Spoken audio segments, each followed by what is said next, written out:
So as I'm sure you've heard, Elon Musk is buying Twitter. Potentially, maybe. Maybe not. He did put in a bid, which Twitter's board accepted, and they were going to finalize, but now it seems like he might be trying to back out of the deal, partially because of bots or the stock prices, but he already has a legal obligation to it, so we'll see what actually happens. And I don't want to dwell on what Twitter might become with Elon Musk as the owner.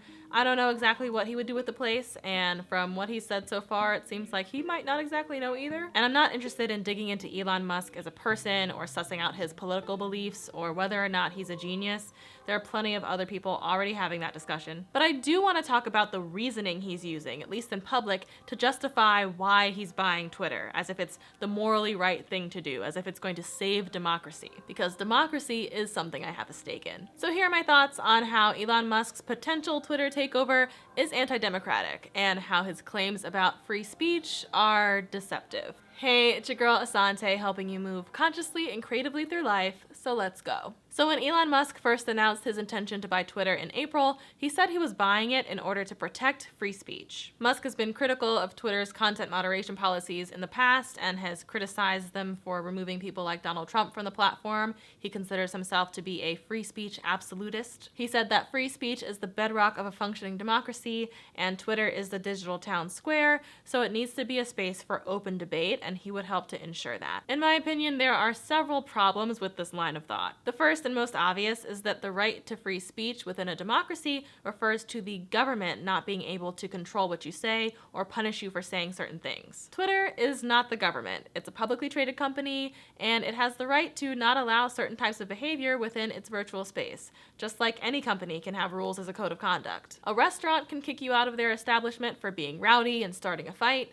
Digital platforms are free to do the same. And the second related issue is that Twitter isn't the digital town square because it's not a town square at all. Twitter is a corporate space that has tried to appear neutral in order to attract as many people as possible to its platform so that it can generate as much revenue as possible for its shareholders. The town square is a public space. Public spaces are freely accessible to everyone, and they belong to the commons. They serve the common good, not a profit motive. They belong to the people as a collective and are owned by the people via the government. And in a true functioning democracy, the government is accountable to the people and controlled by the people through voting and through the ability of average citizens to run for office and participate in government in various ways. The government represents our collective interests. Now, the US is not a true functioning democracy. That is a different topic for a different video. But if you are trying to strengthen democracy, then no one person should own the public square. Maybe the government should own it, maybe we should create some other collective to own it,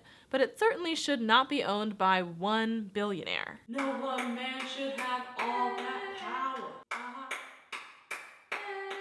It is not conducive to democracy for a billionaire to buy the platform for public discourse and then unilaterally shape it according to his own whims without any public accountability. And Musk has said that he would take the company private, meaning that we would have even less visibility into the company's practices and policies than we do now. The acceptance of Twitter as the digital town square not only obscures the fact that not everyone is on Twitter. Twitter has approximately 229 million daily users globally. The US population alone is 329 million people. But it also obscures the value of public, democratically controlled spaces, and it desensitizes us to the privatization of public resources. This is part of the current culture in the US of valuing the right to endless accumulation of capital and private property over ensuring the general well-being of all members of society. And seeing as cash rules everything around me, more money means more power. The more we allow for extremes of wealth accumulation, the more we allow power and control to concentrate in the hands of a few.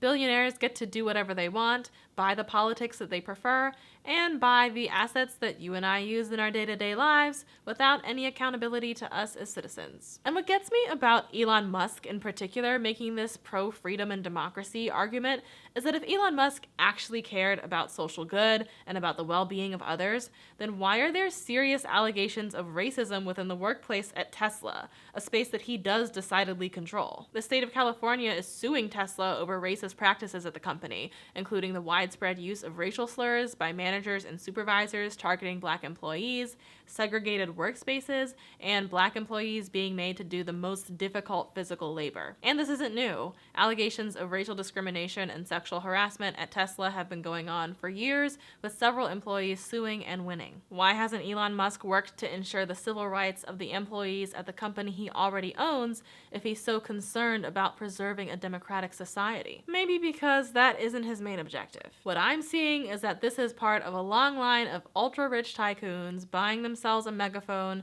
to be able to amplify their own messages and secure their own power and influence over public opinion. It's nothing new. Magnates buy themselves a media outlet. Except that Elon Musk's megaphone isn't traditional media, it's social media. Right now, Elon Musk is the 5th most followed person on Twitter and the most followed CEO with over 93 million followers. Tesla doesn't buy traditional advertising. Musk's Twitter is their publicity arm. The man tweets and the whole stock market changes. So he wants to control his main messaging platform. But social media is only valuable when lots of other people are also using the platform as a megaphone. It's interesting because of the network effects, which is why it's bled into public square territory. So this isn't buying a newspaper, it's buying your tweets, your content, your digital voice and personal data, and being able to unilaterally decide who stays on the platform and who goes, and being able to unilaterally decide what speech stays on the platform and what goes. Hank Green made a really great video recently that I'll link to in the description about how that's actually a really hard decision to make, and how in order to keep the platform widely popular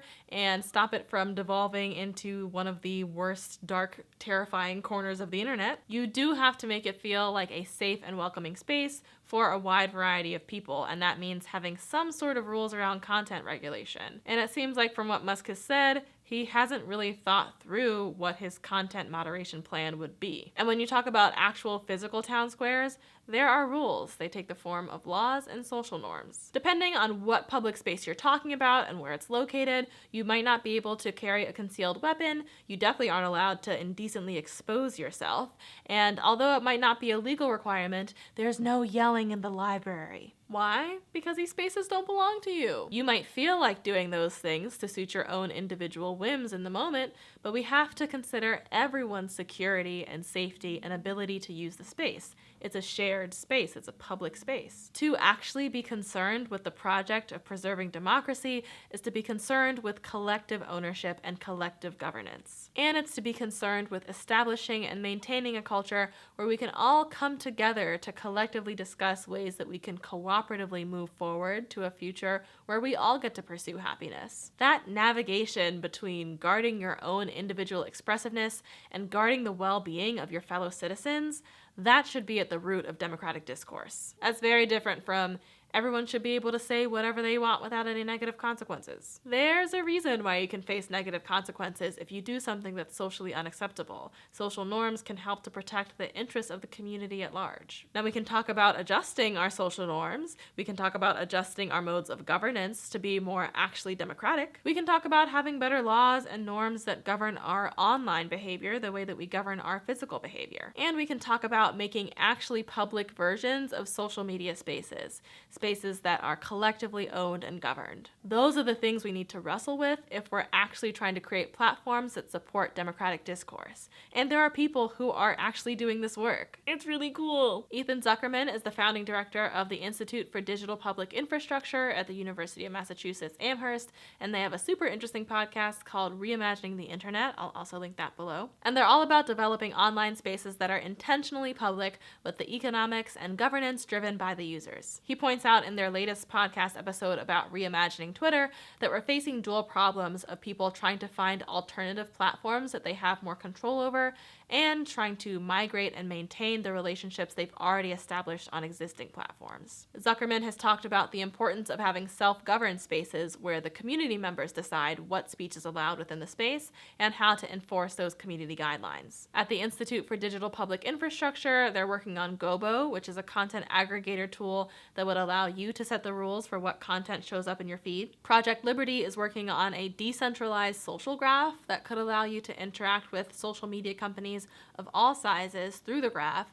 while you as a user maintain ownership over your data and decide what you do and don't want to share. Civic Signals is a project out of the Center for Media Engagement at the University of Texas that's exploring how social platforms could use metrics other than likes and reposts to determine whether content is actually fruitful to democracy and civically rewarding, rather than just promoting engagement. Rather than just focus on what's individually user-friendly, platforms could register signals around what's the most public-friendly. What posts are creating space for healthy dialogue and community support? Is the architecture of the platform itself structured in a way that is civically beneficial? These projects don't replace corporate media spaces, but they can both work with existing platforms and create new complementary spaces that serve the public in different ways.